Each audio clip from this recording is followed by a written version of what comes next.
Aujourd'hui, au cours de physique, analyse de graphiques. Les données étudiées proviennent de ce petit outil, un capteur d'air. À partir des données brutes, nous sommes en train de tracer un graphique pour pouvoir après analyser les données, pour pouvoir également les comparer avec les échelles qui permettent de savoir si l'air autour de notre école est pollué ou pas, si jamais il y a des pics, à quel moment, pourquoi. Autrement, ce sont des graphiques qui ne parlent pas vraiment aux élèves, donc là, ce qui est intéressant, c'est de savoir que quand on fait un graphique, on peut travailler dessus de manière concrète. Ces capteurs mesurent les concentrations de particules, notamment les PM2.5, les plus nocives.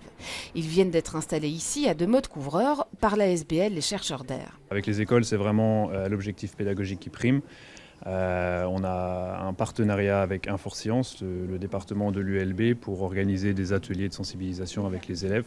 Donc la mesure ici dans les écoles est une excuse pour parler des particules fines et donc s'en protéger au maximum. L'idée, c'est que les données ainsi récoltées sur la qualité de l'air soient utilisées de manière transversale dans tous les cours, études du corps et de la santé au cours de bio, ou encore des comportements individuels au cours de français. C'est un jeu sur le thème des zéro déchet, histoire de un peu sensibiliser les jeunes.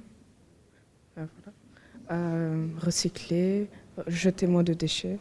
À l'origine du projet, il y a Élodie Chantry, l'étude de l'environnement.